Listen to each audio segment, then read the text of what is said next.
Hello everyone, नमस्ते। ट्याक्सअप नेपालको अर्को भिडियोमा हजुरहरूलाई स्वागत छ।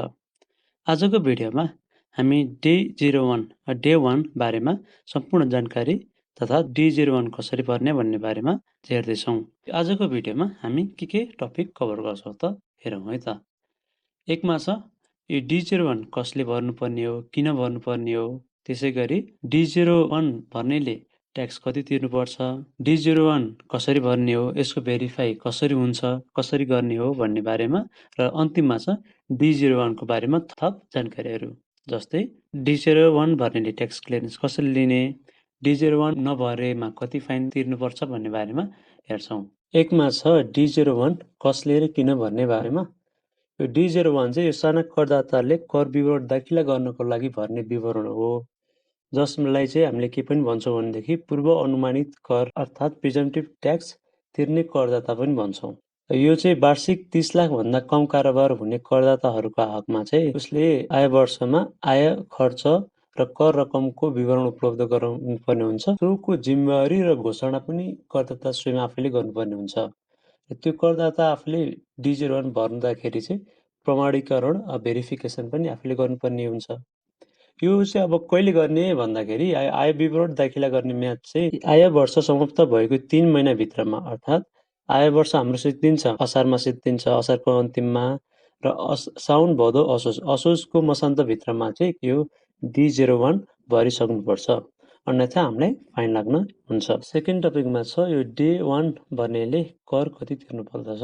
ट्याक्स कति तिर्नुपर्छ भन्दाखेरि चाहिँ पहिला हामीले त साना करदाताहरूले भर्ने हो भनेर भन्यो यो D-01। ती साना करदाता चाहिँ कस्तो हुन्छन् भन्दाखेरि उनीहरू चाहिँ कस्तो भन्दाखेरि नेपालमा स्रोतमा भएको व्यवसायबाट प्राप्त मात्र आय भएको र औषधि उपचार खर्च अन्डर सेक्सन 51 र एडभान्स ट्याक्स पनि क्लेम नगरेको करदाताहरू हो, जसमा को चाहिँ वार्षिक कारोबार एनुअल टर्नओभर 30 लाखसम्म भएको र कर योग्य आय 3 लाखसम्म भएको करदाताहरूले चाहिँ D-01 भर्ने हो।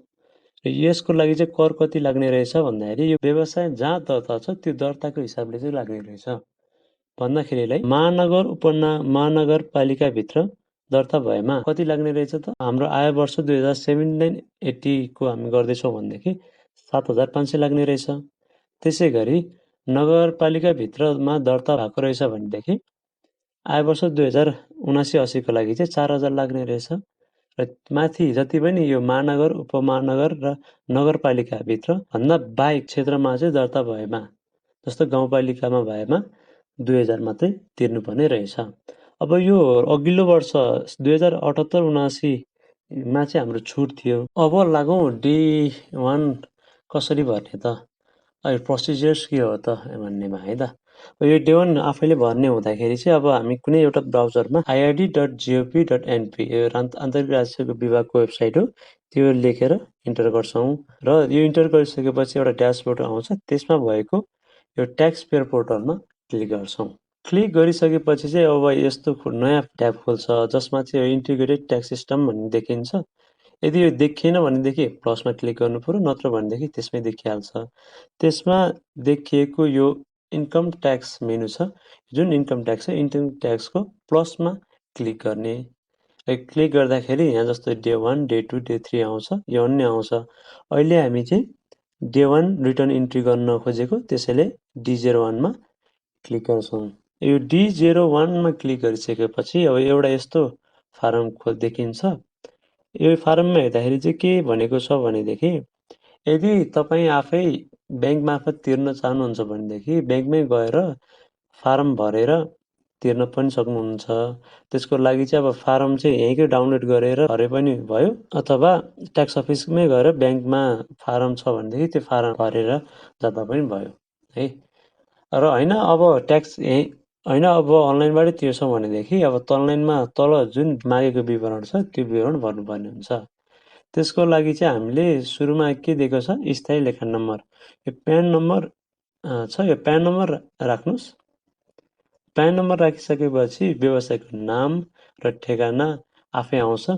त्यसपछि हाम्रो फोन मोबाइल नम्बर र अरू विवरण छ, जस्तै यहाँ दिएको छ। अब यहाँ के दिएको छ भन्दाखेरि जति त्यहाँ हामीले फारम भर्नुपर्ने छ, जस्तो त्यहाँ जुन फाइलर भन्ने छ, फाइलरमा जस्तो आर्थिक वर्ष छ, कारोबार रकम छ, कति हुने रकम छ, यस्तामा हामी अब कुन आय वर्षको हामी कर विवरण भर्दैछौँ त्यो चुज गर्नु पर्यो। जस्तो अहिले हामीले कहिले भर्दैछौँ, यो 2078 79 होइन, यो 2079 80 को भर्दैछौँ। 13 79 80 क्लिक गरौँ। त्यसपछि कारोबार रकम भनेको एनुअल टर्नओभर, एनुअल टर्नओभर 30 लाखसम्मको राख्न पाइयो। त्यसमा हाम्रो कति छ, हामीले 25 लाख राखौँ। त्यसपछि कति हुने रकम अर्थात् हाम्रो खर्च कति छ त्यो पनि राखिदिउँ। खर्च 22,50,000 राखौँ। कति चाहिँ हुनु पर्यो त, हाम्रो करयोग्य आय 3 लाखसम्म हुनु पर्यो है। फेरि त्यो पनि ध्यान दिनुपर्ने हुन्छ। अब यो विवरण राखिसकेपछि चाहिँ यो ट्याब बटनमा थिच्नुहोस्। ट्याब बटनमा थिचेपछि चाहिँ अर्को यस्तो स्क्रिन देखिन्छ। अब यसमा चाहिँ अब कारोबार रकम, करकटी हुने रकम ठिक भएमा ओके गरौँ, र होइन यो ठिक छैन भनेदेखि फेरि क्यान्सल गरेर पुनः भर्नुपर्ने हुन्छ है त।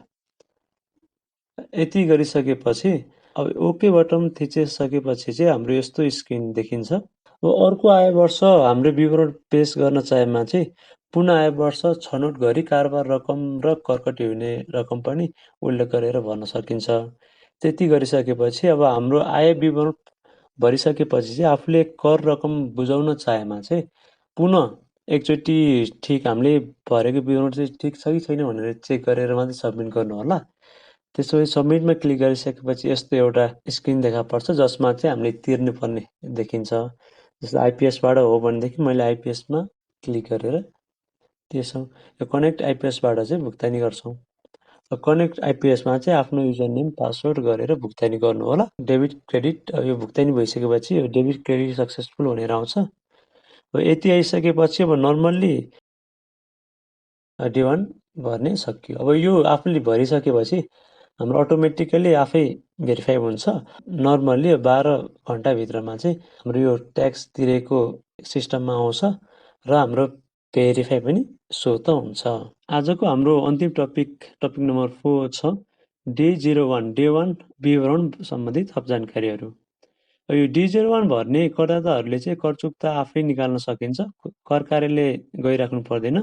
त्यसको लागि चाहिँ आफ्नो युजर नेम र पासवर्ड प्रयोग गरेर यो ट्याक्स पेयर लगइन गरी ट्रान्जेक्सनमा वा ट्याक्स क्लियरेन्समा हेर्न सकिन्छ।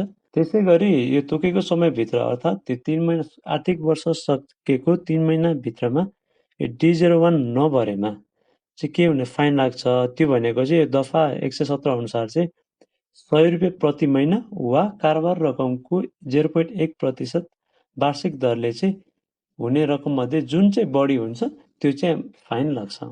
त्यसै गरी अब हामीले 30 लाखसम्मको कारोबारको लागि त भन्यौँ, तर मेरो कारोबारै छैन अब अथवा कारोबार भए पनि लस छ भने पनि कारोबार होस् या नहोस्, नाफा होस् या नहोस्, त्यही पनि हामीले आय विवरणबाट भर्नै पर्छ। पूर्व अनुमानित कर पनि तिर्नै पर्छ है। र हामीले अग्रिम कर काटेको छ भनेदेखि त्यो पनि हामीले क्लेम गर्न पाउँदैनौँ, क्लेम गर्न मिल्दैन। त्यसै गरी अब यो ट्याक्स रिटर्न भर्दाखेरि चाहिँ हामीले अब जति पनि ट्याक्स रिटर्न भर्छौँ त्यो वार्षिक आम्दानी करकट्टी राखेर भर्नु होला। यदि त्यो हाम्रो धेरै छ भनेदेखि हामीले चाहिँ कम भरेर D-01 नै भर्न खोज्छौँ भनेदेखि पछि मिसम्याच पर्ने, फाइन पेनल्टी पर्ने हुन्छ। त्यसको लागि त्यसबाट बच्नु होला है त। आजको भिडियोमा यति नै। यसै गरी हामी D-01, D-02, D-03, D-04 को पनि भिडियो ल्याउनेछौँ। त्यतिन्जेलको लागि stay tuned and thank you for watching us. If you really like this video, please do like, comment, share and subscribe to our channel TaxHub Nepal. धन्यवाद।